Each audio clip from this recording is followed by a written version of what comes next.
And welcome to all of you, wherever you are. I'm Chris from Lala, and I grew up in the Val. That's the San Fernando Valley of Los Angeles. And hi, I'm Dar. I grew up here in St. George, Utah.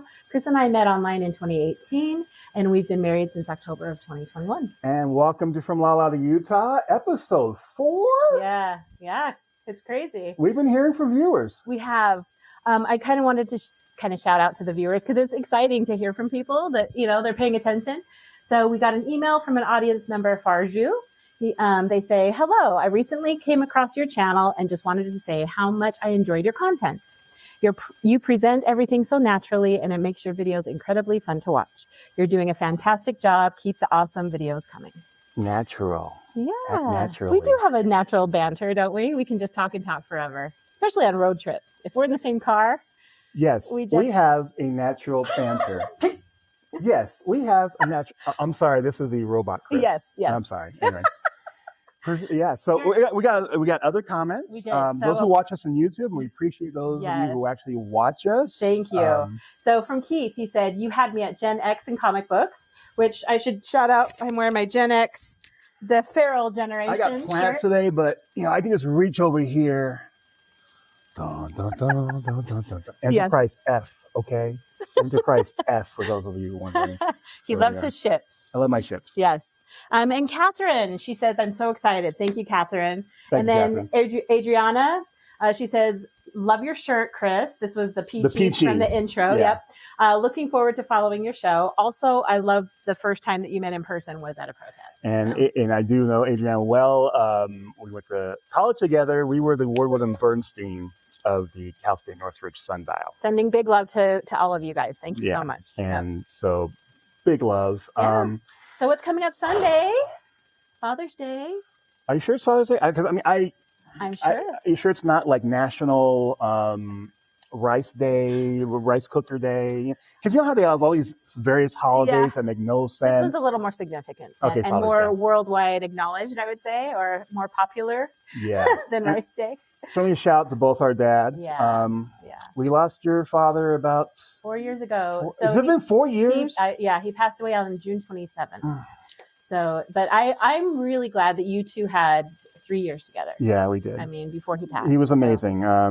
And we can shout out his name, Scott Potter. And if you're in the St. George area, you probably know him. Were touched by Scott Potter. He was a band great teacher, Dixie High, Pineview High. He retired from Lava Ridge Intermediate. He taught band, he taught math, he taught history, but he was such a champion under Baseball Mastery Math. He created a program that a lot of people credit to them finally understanding pre-algebra and algebra. That's my dad. Just wanted to give him a shout out. And your dad. And my dad. Let's talk about my dad. I'm going to be with him on Sunday. I'm first generation. He came from Wales and Britain. Served in Vietnam. In Vietnam. Yeah. And he has severe liver disease. I mean, I'm just going to say that straight out. So I don't have much more time with him. And this, So we're going to go visit. We might even talk about in another episode how Dar's family, the way they dealt, and there's no one right way to deal with grief, to deal with the loss of a loved one. But the way your family did is a model to me. It's about honoring the person there was. It's about moving on from it, not just dwelling on the loss. And something one of the big things you said to me early on, which is very important, which is make sure you've said everything you want to say. Because you never know when they're going to pass. So say and all that, the things. That goes for if your parents are fine or your loved ones are fine. If you haven't said what you want to say to them, say it. Make peace. I mean, I've done that, and I can make peace with that. Yeah. So good. My dad and my own kids are in over there in Southern California. Yeah. So So I will be spending time with them as well, obviously. Yeah. And and speaking of you and your kid, we weren't lucky enough to have kids ourselves. Yeah. But you have two boys that you adore, that you love, and they're grown up now. They're, and I know that you wish you could see them more. Oh, my goodness. But yeah. I wanted to put a smile on your face. I got you. What? This is a surprise. You got me. Happy Father's Day. Oh. Before you open it, do you remember? So even though we didn't have kids together, I've still always gotten you a gift for Father's Day. And it's usually like an 80s, something. Like I got you your first checkerboard Vans for Father's Day. So Yes. I try to make it fun, uplifting. We can talk about that too. That in fact, I never had checkerboard Vans. Number one, you have size 15 feet. They're Good hard luck to find. finding anything in your size. But, Yeah. but I just So never this had. is Happy Father's Day just from me. Me and, Wow. and Lottie. Okay. Could be Valley in the bag. I don't know. This is a total surprise. But we put out this. She gives me an outline, the scripts. Otherwise, it's Yeah, he doesn't. Left He there. didn't know this. So. I had no clue. It's not on my our teleprompter. No, so. it's not. Oh my goodness. Oh, look at this. Look at this. 1X tall, babe. Yeah. One Now, by the way, X tall. I used to wear 4Xs, even 5Xs. Yeah. I'm wearing 1Xs So now. classic Star Wars and Oh my, how'd you find this? Let me put this up here. yeah. Oh, Ed the Bevics. Yeah. Tell the people what Ed Okay. DeVevics is. So I don't even know if there still is an Ed in Phoenix where they started. If you know, let us know if they're still around. If you're in the Arizona Phoenix area, let us know that the Bevics is still there. But they branched out and had one in LA. It was my favorite place. One of my favorite places. And if you've seen the episode of Friends where Monica has the big fake boobs and they're dancing on the tables, it's modeled after Ed DeVevics. Yeah. A lot of aspiring actors in LA. Gosh, I wish I remember names right now, but I mean, I used to see their faces because they would play characters there. Yeah. And not just that, but if you've seen Pulp Fiction, where there's a Buddy Holly and all that, that was also modeled after Ed the Bevics. But it wasn't just that. I mean, the atmosphere was amazing. Yeah. But their shakes were the best, pretty much the best shakes And I've I'm ever going to had. add a little crystalline flavor to this Yes. because I went to Ed DeVevics in LA one time. Mhm. I was in college. I went with my choir. And who knows? We may have been in the same place at the same time on the same day Yes. and just not even known it. Because I went there one time. You used to go all the time to the LA. Yeah. So who knows? We may have crossed paths. So shout out to the Bevics. And it's funny, you always see those videos of people who look at pictures of when they were kids at Disney World or Disneyland or something, and they happen to see in the background, oh my goodness, who knows? There could have been, it's going to be that afterlife thing, that you review your life, go, Yeah. by the way, Dar, on this She was day, sitting at this table. Dar was sitting right Yeah. behind you and you Yeah. never knew it. Yeah. Your destiny was right behind you. Right. So, Love yeah, you. Love you. love you. Now we're making everybody sick again. So let's talk about the rest of our episode. Yes. So really quickly, I want to mention We saw Disclosure Day. we saw Disclosure Day. And if you have not seen it, please stop the video now. I do not want you to go Yes. on because we are going to release spoilers. We're going to give our opinions about some things. But I do want you to see this after you have seen the movie. It's one of those movies that you can't stop talking about. Yeah. Oh, we've been talking about it for 2 days now. Constantly. Yeah. So it's pretty much, it's why we decided we're going to pretty much devote the whole episode other than what we Yeah. just did. Yeah. So we want to give you a little bit of a flavor, but if you haven't seen the movie and you plan to, certainly, and we think, it's I recommend that you do see totally, it. we Yeah. totally recommend it. It's only if you're Spielberg fans. Yeah. But, make sure, I implore you, don't come back to us saying, oh, you spoiled the movie. Well, we're telling you right now. Warning. Do not, warning. Fair do not, warning. we're going to have a break here. Yes. You can stop here. This could be the whole episode if you like. Because we're not going to do the, turn around or don't listen Yeah. and then come back. Yeah. And a really quick story. Way back in the early 80s, and the NBA hadn't gotten huge yet, the NBA was so downtrodden before Magic Johnson and Larry Bird that they put the games on tape, the NBA finals on tape delay. So the NBA final games would be on 11:30 in Los Angeles. I'm not kidding about this. Look it up. And so in the 11 o'clock news, Jim Hill on Channel 2 would say, if you don't want to know what happened in the championship, turn your head away. I'm going to put the score on the screen. Okay. We're not going to do that. Right now, we're telling you, stop this episode if you don't want to know anything about Disclosure Day. Because we will devote the rest of the show to it. There's no coming back. The rest of the show is devoted Yeah. to that. Yeah. So with that, if you're leaving us, this is like one of those, it's like the Disneyland Railroad. So long, farewell. Yeah. If you're leaving us here at Frontierland, we hope you have an enjoyable stay at Disneyland. If not, stay on, and we'll have dinosaurs coming up. There's no dinosaurs in Disclosure Day, I can tell you that. So with that, we'll be back. All right, we're back, and we did warn you. If you're still here and you haven't seen the movie, go away. Go home. Go home. What are you doing? It's over. It's over. But it's not over. No, it's not. And I said it's a thought-provoking. If you have seen the movie, you know it's something you can't stop talking See about. if this resonates with you, because we're going to talk. I mean, we started talking. We're like, stop talking. We got to put this on film because we had so much to say to each other.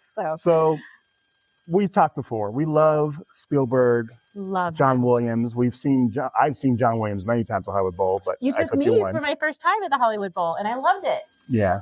Spielberg. I wore my Gen X shirt today because I feel like Spielberg for Gen Xer is iconic. He did the movies for our whole childhood and our teenage years, and I mean, E.T. is a movie that never needs to be redone. Never. It is a perfect movie.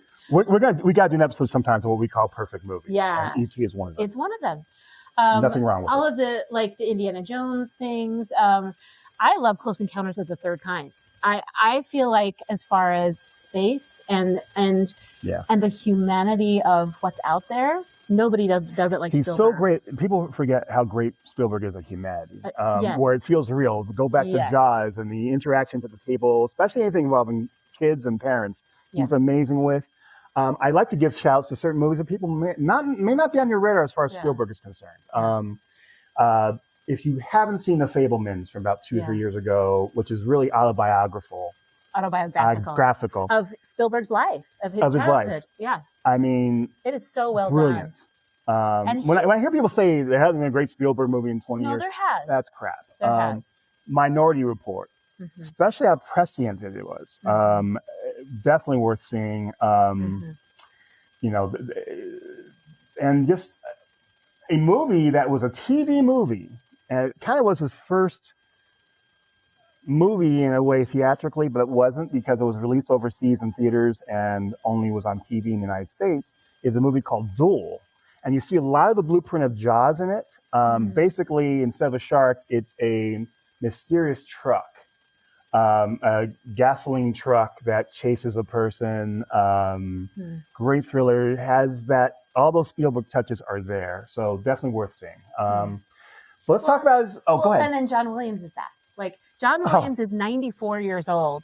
And when Steven went to him and says, "Hey, you ready to do another soundtrack?" He's like, "No, I kind of don't want to." And he threw out like 4 different names of people that could do it, that he would recommend. It's like Spielberg's The Godfather. Every time I get out, you push me back in. You mean John Williams? Steven's The Godfather. Yeah. But I mean, John wanted to make a graceful exit, and Spielberg wouldn't take no for an answer. And he basically said, as long as you need, we will stretch out the recording. So for 6 months or more, they allowed John to do things at his own pace, just so he could compose the music for this. And we can do a whole episode on what our top 5 John Williams scores are. Superman, obviously. E.T., Schindler's List. There's so many movies. I feel like John Williams provided the soundtrack for my youth. All of us. Yeah. I mean, I know, I could also say, there's also probably a rock group. I say U2, that was a soundtrack for my youth. But for me, it's like Earth, Wind, and Fire, Chicago. But as far as music, if your life had a soundtrack, in my head, there's a lot of John Williams music. I'll just put it that way. Absolutely. Love him. Love him. Love Spielberg. Love their collaboration. So Disclosure Day, he collaborated with David Koepp. Koepp, I think is how you pronounce it. It's Koepp. I looked up the spelling. So yes. And they've worked. I would say he's hit and miss as far as a writer, and we'll get into it. I think there are misses writing-wise in this one. Yeah, as much as I love Spielberg, and I still think everyone should see this, I felt like it was slightly overworked. Yeah, we'll get into this. It's one of those movies where, and we can tell you straight out, we really like the movie, but it's one of those movies you like and you go, boy, but if it had done this, or if it was this, it would be better. I wanted to like it more. Yeah. So, it's been out since June 12th, so about 1 or 2 weeks. It was number 1 in the box office. There were 42 drafts. And you can feel it. Off Spielberg's story. Yeah. And you can feel it. It has a sense, and I can tell you as a TV reporter, when you're on deadline, sometimes it's just like, it's not as good as you want to be, but you got to get it out. So that's what it felt like. It felt like that. And speaking of that, Emily Blunt, who is fantastic, amazing. Always love her, but I think she knocked it out of the park more than I've ever seen her. As far as Oscar nominations, I don't know about the movie itself, but she deserves. Emily Blunt, yes. If she doesn't get an Oscar nomination, what the heck? But she was incredible. But she plays a TV weather reporter in Kansas City at the NBC her character name is Margaret Fairchild. Yeah, and I will say I'm usually, if you see your occupation film, I know I hear from people in the medical field about things like The Pit and other medical dramas, and they're very, you end up being very critical of if it's accurate. The TV newsroom in this movie is so accurate. The hectic I loved hearing that from you. Yeah, that they were able to depict it very clearly. Very well, except for something later in the movie we'll get into. And then Josh O'Connor, who I'm not super familiar with. No, he's a new face to me. Yeah, plays a cybersecurity expert. But he did a great job too. Colin Firth, we've always loved, obviously.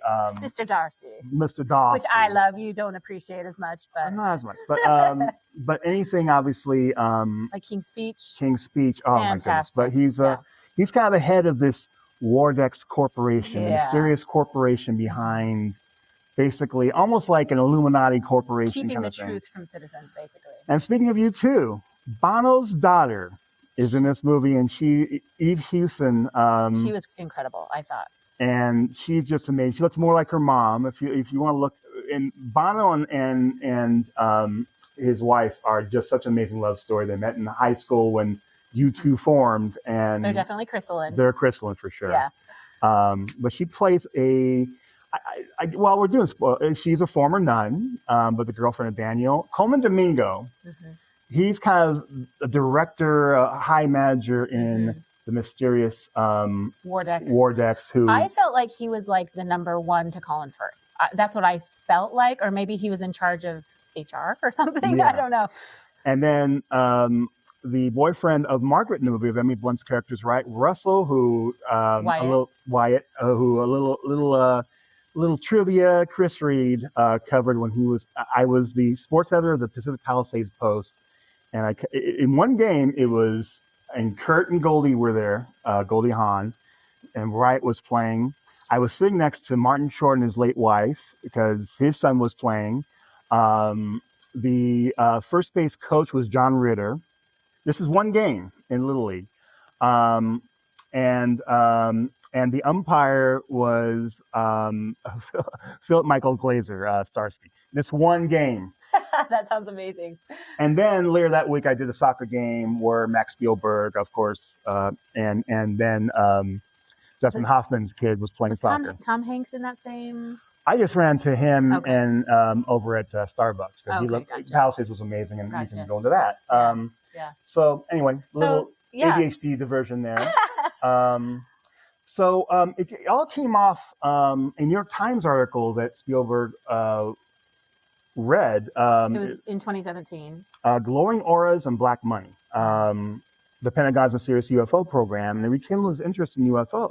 I mean, clearly he's established a pattern for a love for the unknown. It doesn't necessarily have to be just space, but he's pulled us in how many times related to aliens in space and UFOs.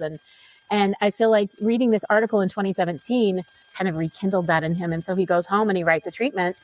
And that's the start of this movie that he... And he and I have the same feeling about aliens. I think obviously you do too, which is that, to me, if you're going to become an advanced species, about progressing, and this movie makes a point of it, that one of the high points of evolution is empathy. Yeah.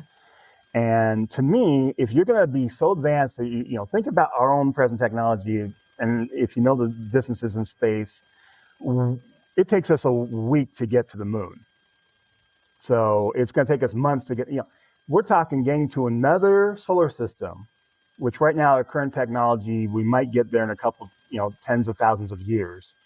So to get that technology, you have to, I think, advance culturally and society-wise. Well, either find wormholes or bend time and space. Right. Or, there's a speed limit to our knowledge. Yeah. So anyway, I guess the point is, And he points out in interviews that War of the Worlds was an anomaly because it was more of a 9/11 allegory. Remember how we all felt at that time. Where the aliens were not benevolent. Good guys. Yeah.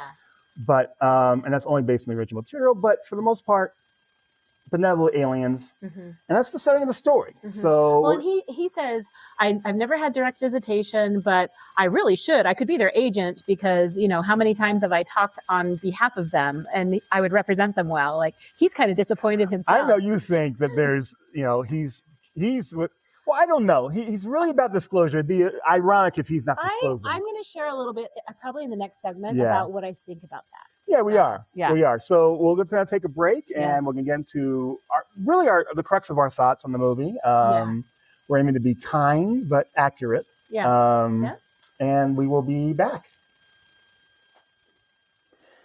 All right, we're back. So now, I mean, we're giving you some ideas, but let's talk about what we actually thought of the movie. And it's one of those movies, in my opinion, that you come out of it, and it's like you like the movie, but boy, it had problems. So, I mean, you know, do the old, I mean, it's a thumbs up for me, but yeah, it's a thumbs up for sure. But it's like a 7 out of 10. I think you're talking about 6 out of 10. Yeah. In fact, the Rotten Tomatoes score is, I think, in the 60s and 70s. It's about right. It's like, it's a marginal. I'm going to make a blanket statement that I feel like, in a way, it would have been better without the action sequences because there was enough content, if you just looked at the cerebral side of things, that I felt like it would have been a different type of movie. But here I felt like when they added the action sequences, which I'm sure you'll probably hit on in a little bit, it watered it down because it didn't feel authentic. It didn't feel like what real people would do. Yes. That was a big part of it. There's certain things that took you out of the world that he had created here. It felt cookie cutter. But I will say, but overall, very thought provoking. Yeah, as I said, concept. Yes. You are going to talk about this movie. Yes. Well, you are. Once again, you've seen it. If you're watching this, you've seen it. If you haven't seen it, why the heck? Anyway. Yes. So, but. So what did you want to hit on? So let's get to the things that, you know, I try and be positive about, but yeah, there were some issues. The biggest thing, and it's a pet peeve of mine in movies, are characters doing stupid things just to move the plot along. Almost like you've plotted out, you know, I took a screenwriting class in college. You have beginning, middle, end, moving things along. Now my screenplay professor is going to be angry if they're watching this that you don't remember the terms, but you know, there's things. It's almost like the map is there, but it's like, it's like you have to get here, so they just gonna have to do this.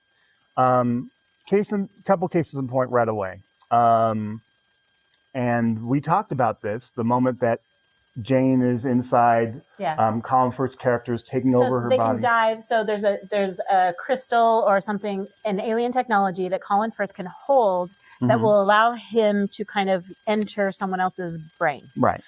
And he does that to Jane because he needs to know where they are, where they're located. And he jumps in and he's basically torturing her, and she's giving information away that she doesn't want to give away. And she's holding she's got a crucifix in her hand, and she's squeezing it so hard that she's causing blood to come out. And so she's really fighting it. She's trying not to give in, but he uses all kinds of manipulation tactics to try to get the information. And she keeps giving him what he wants. And I think you asked me, like, would you want me to come back for you? Right. If I knew that you were a liability and that, you know, you were a tool to find me. And I said, no, I don't want you to come back. I mean, my thought was, why are you going back? Yeah. She's basically giving the diversion for you to get away. And not only is he going back, then he's sneaking into the car right next to the agent who mysteriously has no hearing. Must be a hearing impaired agent or something like that, because you can't hear him. He gets in the car and then goes towards the house, hits a tree. And the whole time I'm going, okay, this is a secret plan. He's doing his own diversion. It's a double twist. Like, it looks dumb, but it's probably smart.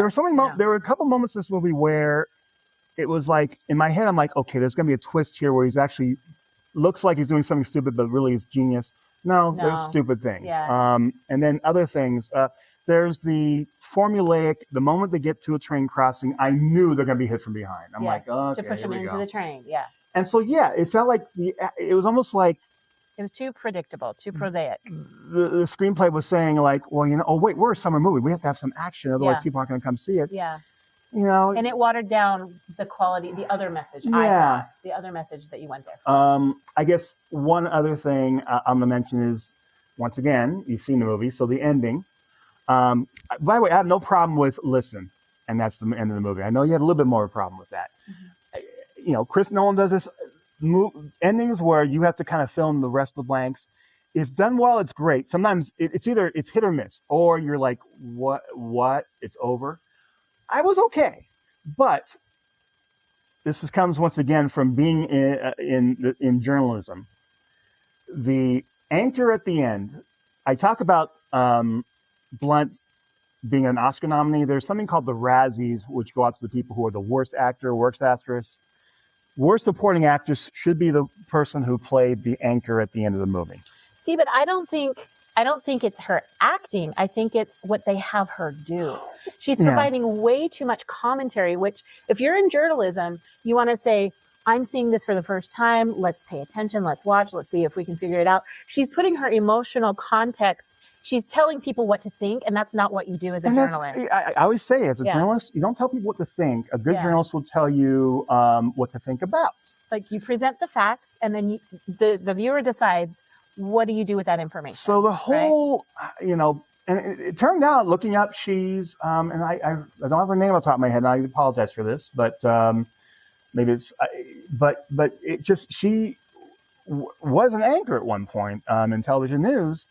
And just think of a good anchor, they're not going to be constantly describing, well, the thing is, the part of the big reveal is like, okay, all this footage is being released. We've already seen a lot of footage in real life. And I've never heard an anchor go, well, that convinced me. Oh, they're here. You know, it was like that. It was like, it's a little too forced.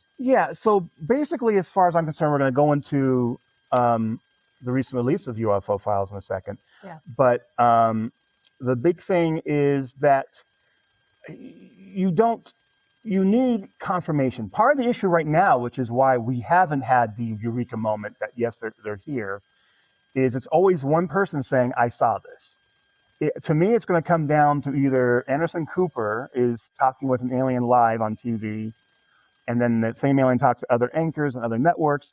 It's got to be multiple journalists with different cameras seeing the same thing at once. And I feel like there have been multiple people seeing these things over time. Over time, but not at the same moment. Well, I also feel like if you're going to see someone, an alien race or an unknown race invading at the same time, there's a problem. Like, they're not benevolent. Or visiting. I don't think they're there to protect you at that point. I think they're trying to take over. Well, anyway. But the big thing was this, it was so, and one more thing, just the whole over dramatization of everyone stopping, including North Korean soldiers, military in their trucks, who somehow got access to internet that they don't have in North Korea, because they don't, or watching on their phones. Ooh, this, you know, it was a little bit in a way. It was like, for you that really bothered you. It took me out. For me, I understand everyone on their phones, because a lot of people are anyway. In the moment, in the moment. But what they didn't tell us, and maybe this is the next movie that's coming, what happens in the next 30 seconds after this? What happens next? Because in my head, there's people on the plane going, this is bullshit, this is AI, or they're antagonizing each other. It's going to spark that negative part of humanity that I don't want to see, that I fear we will see. I hope we don't. But. Right. And you didn't get this impression, but I did. But the impression I got in the movie is like instantly everyone on Earth is convinced. And in my old headcanon, it's not made clear in the movie. You don't think it's the case. I thought like her holding that thing did a planet-wide ESP thing like she did as individuals. It was like everyone at once knew. Because otherwise, you know, if you're in St. George, a guy in his pickup, do you think he'd be convinced right away seeing this on TV? Like, oh, they're here. No, he'd be like, no, I got to get to, and I got to go Be careful that you're not making fun. Not making fun of people, but it's like there are so many skeptical people, super skeptical people on both ends of the spectrum, and there are so many people who are cynical or just are, nihilists and don't care. But I think you're saying what I see. Like, I feel like her holding that and getting the message out just delivered the message. It didn't make everybody kumbaya all of a sudden. It's how do we, and I think that's why the last word of the movie was listen. Because, okay, now that we have the information, it didn't wipe our memory. It wasn't the Men in Black little, memory eraser. That wasn't what it is. It's now that you've all seen it, you can't unring the bell. Now what do you do? I will agree with the message of the movie, though, is that, and certainly being a journalist, I believe in total transparency, disclosure. So I think you're for. There's the, it's another message in the movie that the alien says, which is, don't fear what you don't know. Yeah. More trouble in our society is done by cover-ups, by holding back information than releasing information. Well, knowledge is power, right? Knowing is half the battle. And just like I said, we give people something don't tell them what to think, but what to think about. And, in that case, you have to, if you believe that it's a benevolent, good information, you have to have faith that other people will see the same. Not everybody at once, and that's what a true, reliable disclosure would be. Otherwise, people aren't going to. I don't think it'll fall on a lot more deaf ears. Well, and for this segment, we're out of time. I want to talk about the AI in the next segment. We are, and we're going to talk about an episode of Mayim Bialik's podcast. Yeah, we're going to talk about that. I'm going to shout out to her, obviously. We'll be right back. So we're going to be right back. Thank you. Welcome back. So before the break, Chris mentioned the things that kind of pulled him out of the movie, and for me, it was the CGI.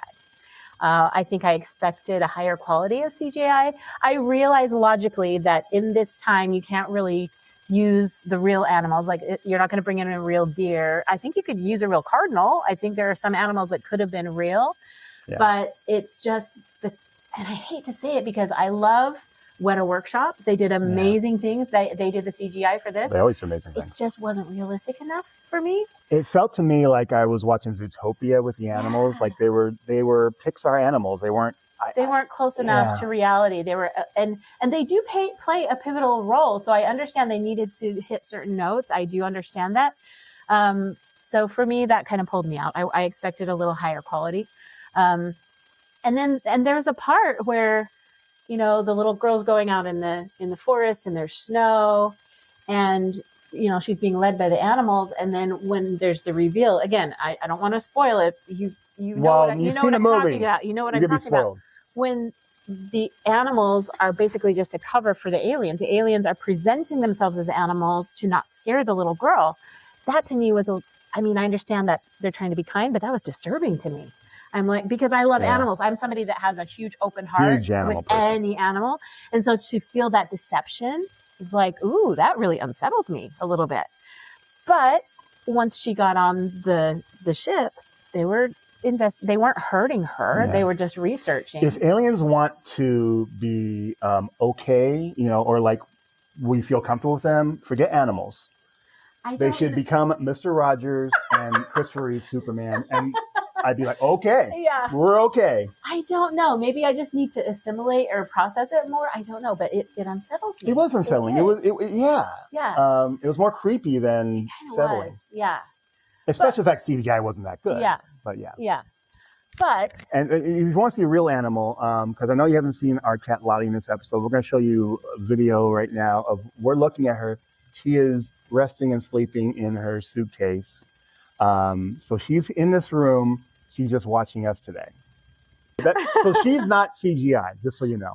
So I want to change a little bit topics. So you and I watched last night Mayim Bialik's breakdown, and there was an episode. I want to get his name right. Ryan Graves. Mm-hmm. So he is a former Navy pilot who testified in front of Congress about the Pentagon's UFO disclosures and the newly released UAP files. So what does UAP stand for? So it stands for unidentified anomalous something phenomenon. Phenomenon. Yeah, I had it up in the Spielberg says, and I'm with them.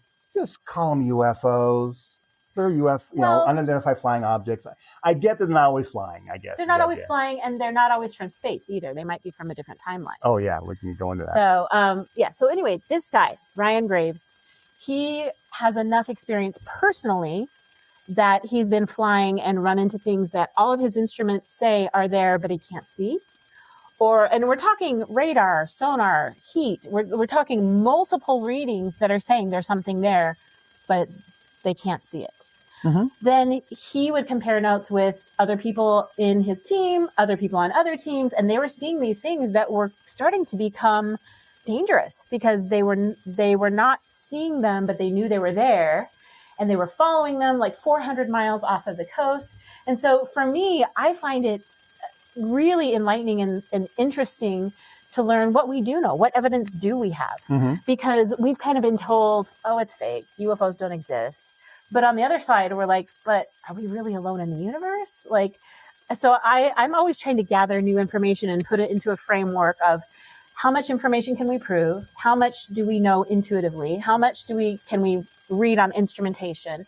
So I found it really interesting that there's enough evidence to know that people are sharing with Congress. Like, hey, these are things that we need to address. And even today, pilots are having issues running into these anomalous objects, and nothing has been done. There's no investigation, at least according to him. He thinks enough is not being done. What I give him credit for, I'm more the skeptic than you are as far as that's concerned, is he takes a very journalistic attitude on this, which is, I saw this, but I haven't confirmed that, I haven't confirmed enough information. He's taken I'm giving you what to think about, I'm not telling you what to think. He doesn't use the word aliens, because we don't, he doesn't. And he was the first to say, maybe this is China. Maybe this is our own technology drones, using it against us. So he takes a very guarded approach too. That gives him credibility to me. It does. I would suggest that if you haven't seen that episode, log on to YouTube. I'll put the link in the description. Watch the episode because Mayim Bialik's breakdown. It ties into this disclosure day. It does. Mm-hmm. Because either you believe there's evidence that's being withheld since the Roswell days, since 70 years, and that people have had proof, but they've kept it from the public because we can't handle it, right? What would we do with it? Mm-hmm. And would we turn on each other? Like, look how things kind of broke down during the pandemic. Like, we don't work very well together sometimes. But there's a lot of people who do make a concerted effort to work together. Mm-hmm. So it's that, coming back to the end of the film, we need to listen to each other better. And I have to say, and the organization that Ryan has formed, it's a nonprofit. Yeah. There are people in it who I used to work with. I think I've talked before. I used to work for Robert Bigelow. Look him up. He had Skywalker Ranch. Bigelow Aerospace I was a PIO for Bigelow Aerospace for a time before it went kaput, which created space station modules. But anyway, he's long been a big part of this, certainly from the Las Vegas area. So I used to interact with a lot of these people, not Graves, but some of the people he works with. The people that Ryan, people that are working with Ryan, you used to work with. So I used to see, and even within that, there was the attitude, we haven't found the definitive proof yet. Mm-hmm. But they wanted to find it. But they want to find it. And I get that. And in I give my own view, which is that I'm kind of in let's bring in the Enterprise again. This is Enterprise F. I'm in the prime directive thing. Yeah. This is a really bad special effect. Here we go. Whoa. I'm in the prime directive thing that I think we're just not ready yet. Yeah. I think if aliens are visiting, they don't, there's either one or two things. If there is going to be disclosure, it's either going to be because we're advanced enough and we don't go to war with each other anymore, and we have empathy to each other on a plant-wide basis, that we can join the galactic community, so to speak. Because I think we're the babies in this universe. Or we're about to destroy ourselves so much they have to intervene. Yeah. If there's going to be disclosure soon right now, folks, we're not in the first. We're not close to the first. We don't have plant-wide empathy right now. I hate to be cynical, but if they're going to disclose right now, it's because we're on the cusp of doing really bad things at the World Cup, as in throwing bottles. No, I'm diverging. We're on the cusp of doing something really bad to each other that they have to intervene. Well, and I've heard stories. I mean, I've watched a lot of interviews building up to this Disclosure Day movie. There are people that have said, we typically see them above nuclear facilities. We've even lured them to Earth using nuclear technology. And so if they're alien, if it's that. I mean, again, this is hearsay. We don't have proof, but even Ryan Graves yesterday said, yes, that is a pattern that we've noticed, that if we find these objects, a lot of them are by nuclear facilities. And Ryan didn't say this, I heard someone else say that, but they have been known to shut down those facilities. Yeah.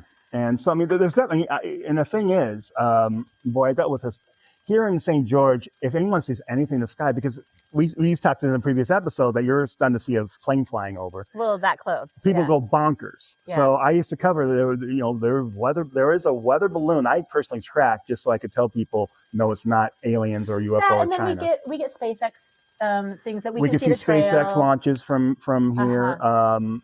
So we're in the trajectory that we can see. And two things these days, obviously drones, and two, AI is so good at making things look realistic that as I said, I think for us, at least for myself, certainly as a journalist, there has to be multiple confirmations. We just need more information. Yeah. And so, as I said, problem at the end of the movie where they're just like, oh, I see video. Oh, it must be true. Yeah, that was forced. Especially these days. Yeah. Which is always a lesson to any of you. If you want to be a good, knowledgeable about life in general right now, especially all the bad stuff in the news, make sure you get things from multiple sources before you spread them around the internet. So and multiple sources and multiple, good sources. You don't want to just talk to 5 Joe Schmo people. Like, is it Reuters? Is it CNN? Is it AP? Is it New York Times? Who is it? So make sure they're reputable, that they fact check. So I'm really, that's kind of our view on that. And so once again, shout out to Mayim Bialik. And she also takes a very journalistic approach. She doesn't say it's... And so does Ryan. That whole episode was very informative, actually. Yeah. And they asked a lot of really good skeptical questions, which I really appreciate that about Mayim and her partner. So I'm going to stop right there because I have a question for the audience when we come back. Yes, we do. So it's going to be fun. So we have a couple things planned for the future that I want to talk to you about. So welcome back. So I have an idea for a future episode. I would like to test your knowledge. And so 2 things. Number 1, I have someone that I want to have you battle for Star Wars trivia. Like another prominent local geek? Yes, another geek who, yes, I'm very entertained by this person. So are you. And he is as much of a geek, or if not Star more. Wars and Star Trek, presumably. I don't think he's a Trekker. I don't think so. Well, the person we're thinking of, we have, Yeah. But anyway, in future episodes, maybe even next week, it kind of depends on when this other person is free. I want to challenge you and him, put you two head to head against for your Star Wars trivia. That's a date. Okay, sounds good. Well, we go on dates anyway. But I also want to ask the audience. I'm going to put a poll out there. What do you prefer? What camp are you in, Star Wars or Star Trek? I personally love them both for different reasons. Yes. But I want to know, our audience, are you a Trekker or are you a Star Wars? Which camp I guess we can put in the poll too. I don't know. I mean, are you both? And it's okay. Yeah. Because we're believers in that. I don't care for this versus this thing. I think you can have both. You can have both. Yeah. For different reasons. They're not the same thing. Yeah. I think we all can agree on that. Yeah. But I will tell you, there is one of them that I would prefer to live in. If I had to choose which universe or what would you call it? We agree. Which fandom I would live in, I definitely have a favorite. Can we just say it? Okay. Federation. Trek. Yeah, for sure. Yeah, easily. Yeah. And I'll explain why. We'll explain in future episodes. But yeah, you don't have to be you can love one or the other, but we personally love both. So anyway, I'm going to put that out there. So basically the question is, are you Star Wars or Star Trek? Let's do the special effect. Special effects. Dun, dun, dun, dun, dun, dun. Oh no, it's been hit. Okay, good job. That took, how much was our budget this week right there? I think it was all your skill. I'll credit you. So So Yeah. but that's really all I wanted to say. There you go. So that's going to be a future episode. Yeah. We want to hear from you. And as I said, we're going to have a poll in this. Yeah. So feel free to get your voices in there. But for now, that's going to be it for this week's show. I love the shirts. Throw me out the bed really quick if you can. Look at this. You're worth it, babe. If you have some affiliation or ownership of Epidemics, I don't know if it's still in existence in Phoenix or not, please come back. Whether it's St. George, Utah, Arizona, I love you guys. I miss you. They closed in LA. It's been at least 10 years, I guess. But we do want to hear from you with our poll, but also we want to hear your voice. So call us 435-990-5824. That's 435-990-5824. I think it's right there. I'll type it in there.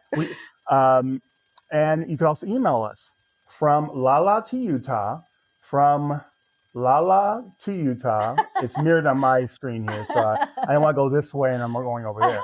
From Lala to Utah @gmail.com. Pretty easy to remember. From Lala to Utah @gmail.com. Just share your thoughts. Share your thoughts on today's episode. Ask questions. If there's anything about our relationship you want to know, if there's any advice. Ask questions. Is there anything you want us to disclose? Or a future episode that you're curious that you want to see. We want to hear your thoughts on aliens, all that. Yeah. We'd love to hear from you. And if you leave us a voicemail or an email, we might use that in We might use it in the show. So as they say, our lawyers would say, if you call us and leave your voice, it could be potentially used in a future episode. Yes, just so you're aware. Yes. So we hope that you have a great week. Thank you for tuning in with us. Again, I know time is the most valuable resource that we all share, but we appreciate you being here, and we hope that you have a good week. And we'll see you next week.